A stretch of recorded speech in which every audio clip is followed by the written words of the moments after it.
All right, check this shit out, you guys. It is pouring rain outside. I'm stuck inside, and I've got a ton of citrus coming off my trees. So these are Moro blood oranges. They get that kind of red blush to them. Really gorgeous fruit. And one way to preserve fruit historically is to mix it with alcohol. So Grand Marnier is an orange liqueur, but instead of using a clear alcohol like vodka, we'll use brandy.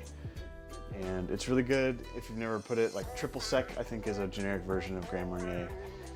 And you can put it in a margarita. If I'm making some kind of a chocolate cake, I'll whip it into the whipped cream. I also have a fantastic fig jam recipe I'll make for you later this year that uses Grand Marnier. So I really like to make my own. It's really simple. It's just orange zest, brandy, and sugar. And you let it soak for a while, and then you strain out the orange zest and you have Grand Marnier. And then I don't want to waste these, I'll juice the oranges here too. So let's go ahead and get started. Okay, so we're gonna start by just zesting these oranges.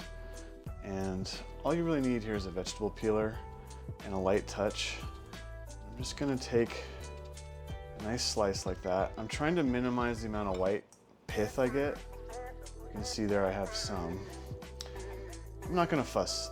That will give you some bitterness in your final product, but we're gonna add sugar, which will help get rid of the bitterness.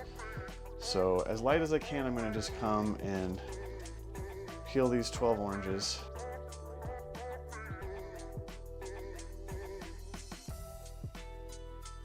All right, next I'm gonna go ahead and cut these oranges in half and just juice them. No point wasting the juice. So these are the blood oranges that I'm growing here. Really beautiful fruit where it's just starting to blush. I love them like that.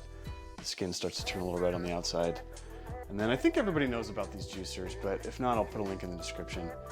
The way it seems like you want to do it is put the orange in there like that, and that's incorrect. You actually want to put the orange in there this way, and then this dome basically crushes it inside out as you squeeze. In my experience is a lot of juice will run up the sides, so at the end you want to, well, that one didn't do it. But then you want to give this a 90-degree turn. All right, so to get this Grand Marnier started, I'm just going to put all of this peel into the jar. And I did get more pith than I would have liked. It is what it is. Like I said, the sugar will cancel out the bitterness. The key here is tasting it as it matures and then adding sugar. I'm typically using half a cup of sugar to 1 cup. 1 cup is like way too sweet, and half a cup often is not quite enough.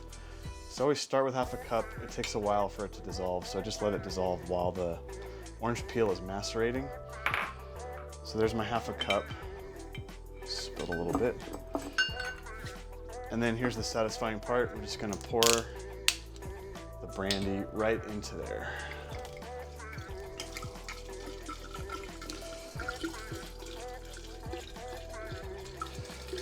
So we're gonna let this macerate. I'm gonna make sure that sugar is dissolved, and then I might do an adjustment on the sugar. I might filter it at that time.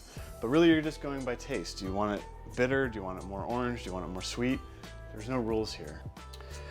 All right, so that's basically it. These will go in the compost. This will sit for a while, and I'll taste it after a while and just give it a shake to make sure I'm getting good maceration and I'm getting the sugar to dissolve.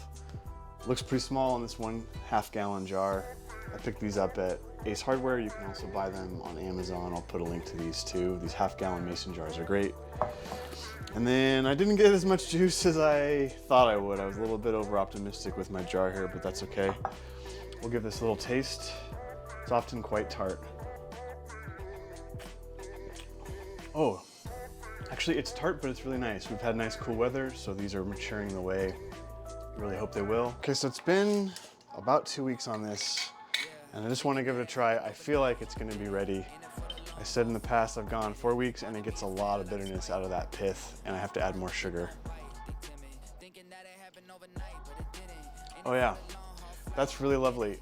It's got a little bit of sweetness. It's got a really strong orange essence and almost no bitterness. So we're gonna call that here. So this part's pretty easy. I've got these nice unbleached organic coffee filters, and we're just gonna run the whole batch through the coffee filter.